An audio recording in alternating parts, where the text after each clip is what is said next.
আচ্ছা, rule number 61 বলছে in an examination the percentage of students qualified to the number of students appeared from school A is 70%. তো বলছে school এ তে যা student পরীক্ষা দিয়েছিল অ্যাপিয়ার ধরি, যা স্টুডেন্ট অ্যাপিয়ার করেছিল ধরি 100%, পাস করেছে 70%টা, তাহলে 70 ধরে নিই। অ্যাপিয়ার যদি 100 করে তার 70% পাস করেছে। বলছে in school B the number of students appeared is 20% more than the students appeared from school A. School B তে অ্যাপিয়ার করেছে কতটা, স্কুল এ তে যে অ্যাপিয়ার করেছে তার 20% মোর, বেশি, তার মানে কত ধরবো, 100 ইন্টু 120/100 কেটে গেলে 120। আর কি বলেছে, বলছে and the number of students qualified from school B is 50% more than the students qualified from school A.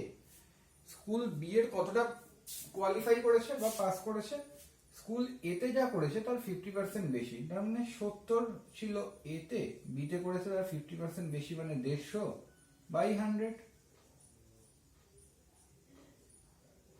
তাহলে কত হচ্ছে 105।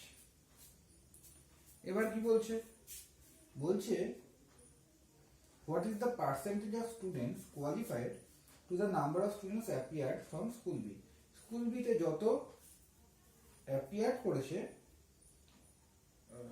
সরি স্কুল বি তে যত পাস করেছে তার পার্সেন্টেজ কত, যত অ্যাপিয়ার করেছে তার মধ্যে পাস করেছে যত, তার পার্সেন্টেজ কত, তাহলে পাস করেছে কত বা কোয়ালিফাই করেছে 105, কতর উপরে 120-র উপরে, সেটা পার্সেন্টেজে কত ইন্টু 100, যেটা ফিগার দাঁড়াবে সেটাই আনসার।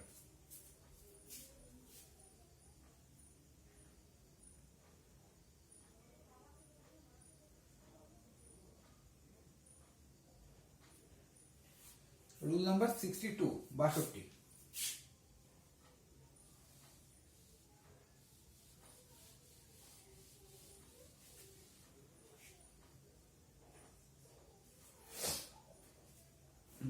বলেছে wheat is now being sold at ₹25, বর্তমানে গম 25 টাকা কেজি দরে বিক্রি হচ্ছে। ডিউরিং লাস্ট মান্থ, গত মাস অনুসারে it cost was ₹21 per KG, 21 টাকা দাম ছিল last মান্থে।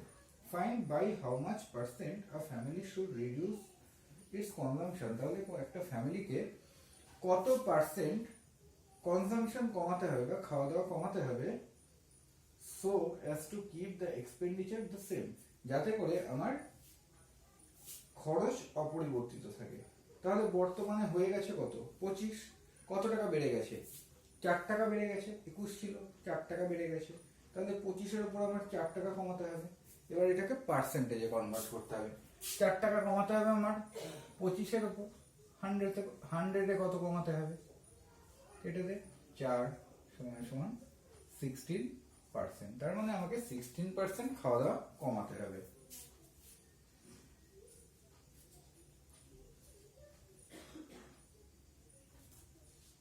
Next 63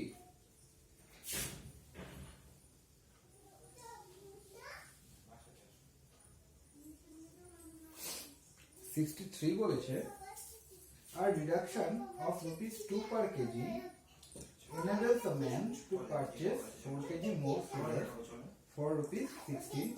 Find the original price of sugar. বলছে চিনির দাম যদি 2 টাকা পার কেজিতে কমে যায় তাহলে 16 টাকায় 4 কেজি বেশি সুগার পাওয়া যায়। তাহলে find the original price of sugar, তাহলে সুগারের অরিজিনাল প্রাইস কত। তো এই ক্ষেত্রে তোরা অপশন টেস্ট এটার বেস্ট মেথড। এখানে যেহেতু অপশন নেই আমি পরের অঙ্কটা করাচ্ছি, দেখে নে। তোরা 2 নম্বর অঙ্কটা দেখে নে। 2 নম্বর অঙ্কটা বলছে a deduction of 2 per kg enables a man to purchase 2 kg more tea for rupees 8.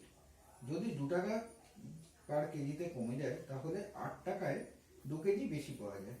Find the original price of T per KG. তাহলে চায়ের অরিজিনাল প্রাইস কত? আমি একটা অপশন ধরে নিলাম 4 টাকা। প্রথম অপশনটা ধরে নিলাম 4 টাকা। 4 টাকায় যদি অরিজিনাল প্রাইস হয় বলছে 8 টাকায় 2 কেজি বেশি পাওয়া যায়। তো 4 টাকা যদি অরিজিনাল প্রাইস হয়, আগে 8 টাকায় কতটা চা পাওয়া যেত? 8/4 = 2 কেজি। এটা দাম কমার আগে। এবার কি বলছে? চায়ের দাম 2 টাকা পার কেজি কমে গেছে বলে 2 কেজি বেশি পাওয়া যাচ্ছে। দেখি হচ্ছে কিনা। 2 কেজি যদি 2 টাকা করে যদি কমে যায় তাহলে বর্তমান প্রাইস কত দাঁড়াবে? 2 টাকা। 4 টাকা থেকে 2 টাকা কমে 2 টাকা আসলো। তাহলে বর্তমানে কত কেজি চা পাওয়া যাবে? 8/2 টাকা যেহেতু কেজি সমান 4 কেজি। আগে 2 কেজি পাওয়া যাচ্ছিল, এখন 4 কেজি পাওয়া যাচ্ছে। তাহলে কত কেজি বেশি পাওয়া যাচ্ছে? আগে 2 থেকে এখন 4, 2 কেজি বেশি পাওয়া যাচ্ছে। এটাই তো কোশ্চেনে বলেছিল। তার মানে মিলে গেল, মানে এটাই আনসার।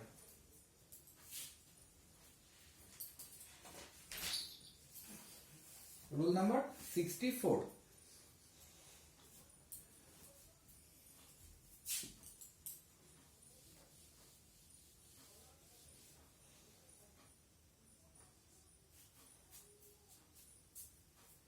কি বলেছে?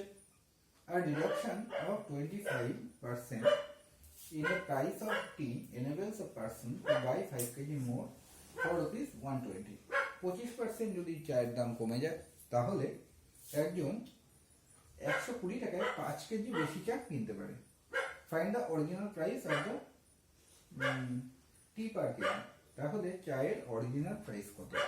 তাহলে দেখ, এটার জন্য কি করব? বলেছে 25%।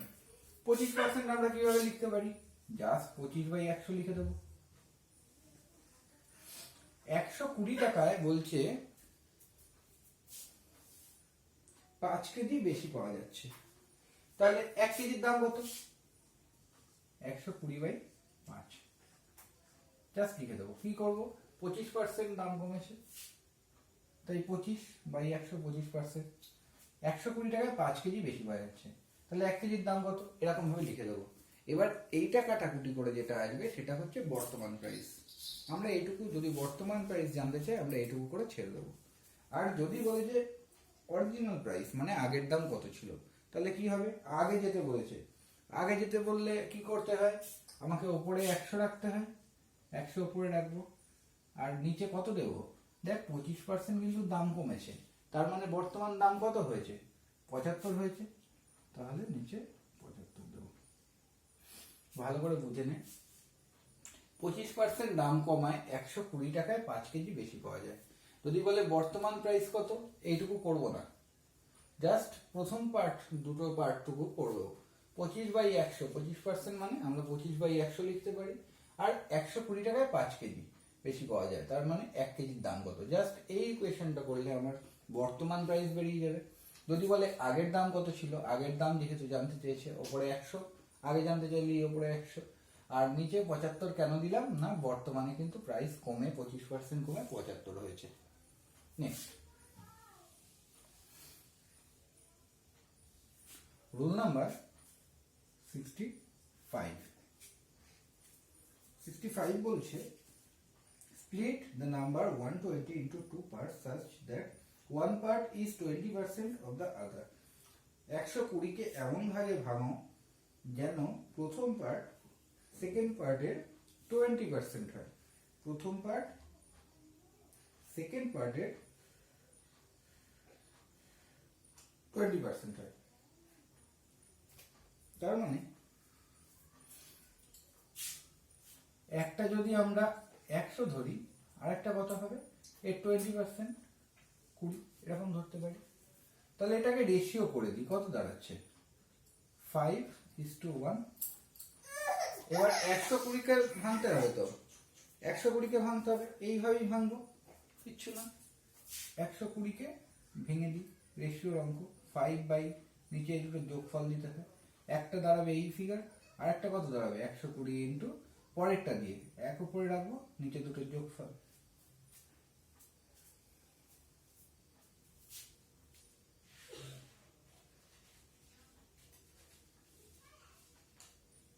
পরেরটা বলেছে 240 litre of oil was poured into a tank and it was still 20% empty. How much oil must be poured into the tank in order to fill it to the brim? বলছে 240 লিটার একটা ট্যাঙ্কে তেল ভরা হলো। তেল বা জল কি আছে আমি একটু দেখে বলছি। তেল ভরা হলো, ধরে নিই তেলই ভরা হলো, 240 লিটার ভরা হলো, যাতে করে দেখা গেল, হ্যাঁ তেল ভরা হলো, যাতে করে দেখা গেল যে 20% এখনো খালি রয়েছে। 20% যদি খালি থাকে, আমরা জানি সবকিছু 100%, সরি 100% মানে 20% যদি খালি থাকে তাহলে কিন্তু 80% ভরা হয়েছে। এটা আমরা কিন্তু মাথায় ক্যালকুলেট করে নিতে পারি। আবার বলছে সংখ্যা হিসেবে 240 লিটার ভরা হয়েছে। আমরা জানি পার্সেন্টেজে 80% ভরেছে, এদিকে বলছে আবার যে 240 লিটার ভরেছে। তার মানে এই দুটো আমরা কম্পেয়ার করতে পারি যে 80% মানেই 240। আর জানতে চেয়েছে যে আর কতটা তেল আমাকে ঢালতে হবে যাতে করে এটা কানায় কানায় পূর্ণ হয়। আর কতটা তেল ঢালতে হবে, তাহলে 20% ঢালতে হবে। তাহলে আমরা লিখতে পারি 80% মানেই হচ্ছে 240, এক মানে কত, আর 20 মানে কত, 240/80 ইন্টু 20, কেটে দে, 4 দিয়ে এটাকে কাটলে 60 সমান সমান, আর 60 লিটার তেল দরকার কানায় কানায় ভর্তি করার জন্য। এবার এই অঙ্কটার সঙ্গে একটা জিনিস বুঝিয়ে দিই যে 80% ভর্তি ছিল, যেটা হচ্ছে 240, আর কতটা ঢালতে হলো 20%, যেটা কিনা 60 লিটার। তাহলে যদি বলতো যে ওই সিস্টার্ন বা ওই তোর ট্যাঙ্কটার হোল্ডিং ক্যাপাসিটি কতটা জিনিস ধরতে পারে, কতটা তেল ধরতে পারে, তাহলে কি হতে পারতো, 240 ঢালা হয়েছে আর 60 দরকার ভর্তি করার জন্য, তাহলে টোটাল 300 হচ্ছে ওই সিস্টেমটার হোল্ডিং ক্যাপাসিটি। এটা এখানে অঙ্কটা এরকম ভাবে ছিল না, জাস্ট একটু দেখিয়ে দিলাম।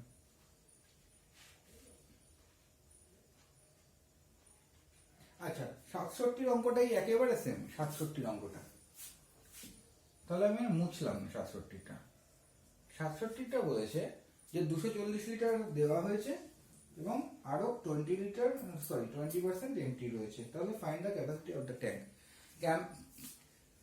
ট্যাঙ্কটির ক্যাপাসিটি কত, তো একই রকম ভাবে লিখবো, যেহেতু 20% এখনো ফাঁকা রয়েছে, তার মানে 80% ভরা হয়েছে, তো এই 80% মানে 240, এক মানে কত, আর 20% খালি রয়েছে মানে এই 20% দিলেই 60 লিটার বেরোচ্ছে। এই 60 লিটার যদি দেওয়া হয় টোটাল ভর্তি হবে, তাহলে 240 যোগ 60 সমান সমান 300। কিন্তু আমার এতটা করার দরকার নেই, আমি এখানটায় জানি সব সময় যে ফুল মানে 100%, তাহলে আমি এই জায়গাটায় 100% ধরে একবারে করতে পারি। 100 মানে কত, 240/80 ইন্টু 100 করে দিই, তাহলে কি দাঁড়াচ্ছে, এই 0 0 কেটে গেল, 3 সমান সমান 300। সেই একই আনসার বেরোলো, আমাকে আর ভেঙে করতে হলো না, একবারে আমি 100 করে দিলাম। 67 হয়ে গেল। এবার কত বলছে, 68।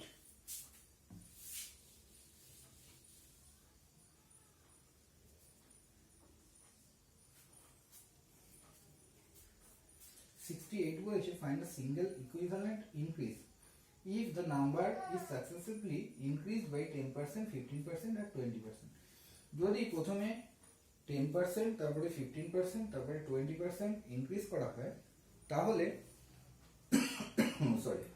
তাহলে সিঙ্গেল ইনক্রিজ কোন কতটা হবে, ইকুইভ্যালেন্ট টু সিঙ্গেল ইনক্রিজ। একবারে ইনক্রিমেন্ট এটা দিলে কত দাঁড়াবে, তাহলে ধরে নিই জিনিসটা রয়েছে 100, প্রথমে ইনক্রিমেন্ট কত দিয়েছে, ইনক্রিজ কত হয়েছে, প্রথমে হয়েছে 10%, তারপরে 15%, তারপরে 20%। দেখ এখনকারটা বলে দিয়ে পরেরটা জানতে চাইছি যে এগুলো করার পরে কত হবে। তাহলে পরেরটা যেহেতু জানতে চেয়েছে, নিচে 100 যাবে, 3টে টাইম বলেছে তাই 3 বার 100 ইন্টু 100। এবার কত ইনক্রিজ বলেছিল, প্রথমটা 10, তারপরটা 15, তারপরটা 20। এবার দুটোই তিনটেই ইনক্রিজ আছে, ইনক্রিজ মানে কি, যোগ করব। 100 থাকলে 110, 115 আর 120। সিম্পল ব্যাপার, এরকম ভাবে করা যায়। অথবা এটা কিন্তু 10-10 প্রক্রিয়াতেও করা যায়। 10-10 প্রক্রিয়া করতে গেলে আমাকে কি করতে হবে, আমি সোজা দুটো আগে ধরে নিই, 100 আর 120।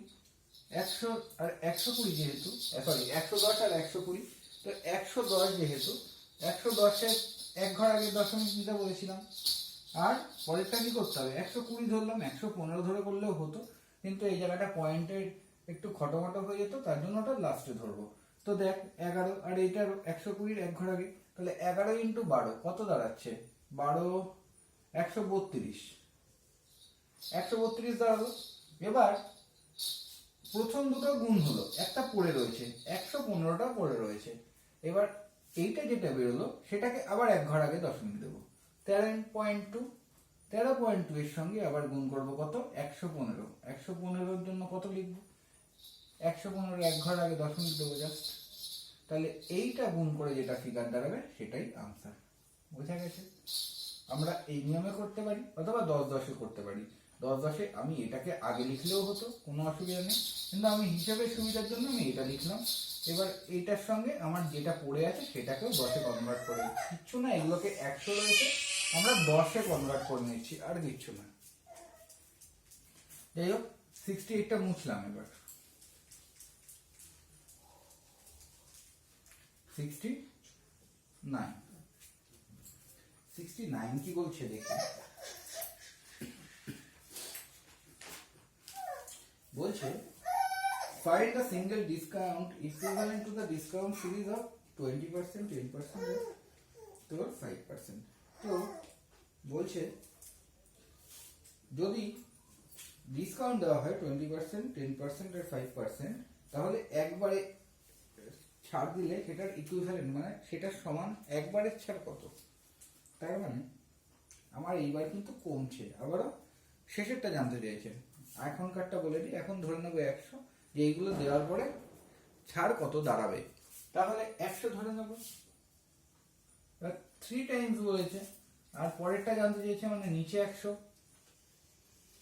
ইন্টু 100। এবার এগুলো কিন্তু ছাড় দিয়েছে, আগের বার কি করেছিল, ইনক্রিজ হয়েছিল, এবার ছাড় যেহেতু দিয়েছে তাহলে কি হবে, ডিক্রিজ হবে। তাহলে ডিক্রিজের জন্য কি করব, প্রথমবার 20%, তার মানে কত ধরবো, 80 ধরবো। তারপরের বার আছে 10% মানে 90 ধরবো। তারপরের বার আছে 5% মানে 95 ধরবো। তাহলে 80, 90 আর 95, 80 ইন্টু 90 ইন্টু 95। কোনো ডাউট থাকার কথা নয়। এইভাবে একভাবে করা গেল। আগের অঙ্কের মতন আমরা এটাকেও 10-10-এ কনভার্ট করতে পারি। 10-10-এ করলে কি করব, এটাই আছে 8, এটাই আছে 80 আর এটাই আছে 90, তার মানে কত লিখবো, 8 লিখবো। এক ঘর আগে দশমিক দিয়ে আমি আর শূন্য দিয়ে লিখলাম না, তোরা বুঝতে পারবি 80 এক ঘর আগে দশমিক দিলে 8ই দাঁড়ায়। একইভাবে 90-এর জন্য 9 দাঁড়ায়, সমান সমান কত দাঁড়ায়, 8 9 72। 72 যেটা রয়েছে সেটা আবার 100-তে রয়েছে, সেটাকে 10-এ কনভার্ট করলে কত হয়, এক ঘর আগে দশমিক 7.2 ইন্টু এখানে কত রয়েছে, পড়ে রইল 9.5, 95 এক ঘর আগে দশমিক 9.5। এইটাকে গুণ করলে যেটা ফিগার দাঁড়াবে সেটা 100 থেকে যত কম সেটাই হচ্ছে ইকুইভ্যালেন্ট সিঙ্গেল ডিসকাউন্ট। ঠিক আছে, এটা করার পরে কিন্তু 100 থেকে বাদ দিতে হবে, ওটা বিয়োগ করতে হবে। নেক্সট হচ্ছে 70।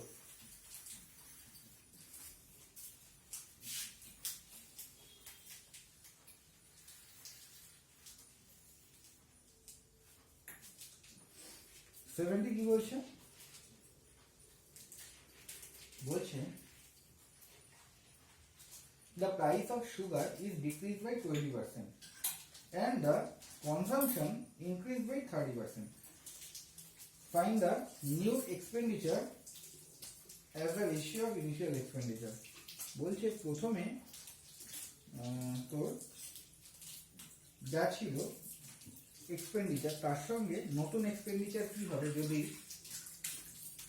সুগারের দাম 20% কমে আর কনজাম্পশন 30% বাড়ানো হয়।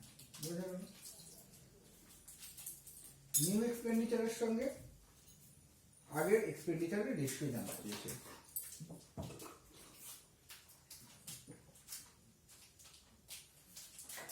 দাম কমেছে 20%, তাহলে কত লিখবো? 80 লিখবো। 80-র জন্য 8 লিখি। খাওয়া বেড়েছে কত? 30%, মানে 130 লিখবো। 130-এর জন্য কত? এক ঘর আগে দশমিক দিয়ে 13 লিখি। এটাই দাঁড়াচ্ছে নতুন খরচা ইস টু আগের খরচা কত ছিল? আগের খরচা সবসময় 100, ঠিক আছে? আগের খরচা সবসময়ের জন্য 100, তাহলে কত দাঁড়াচ্ছে? 18, সরি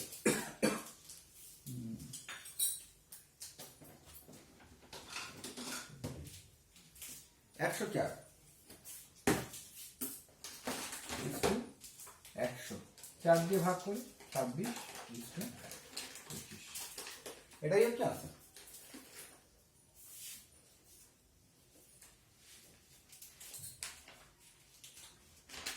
নেক্সট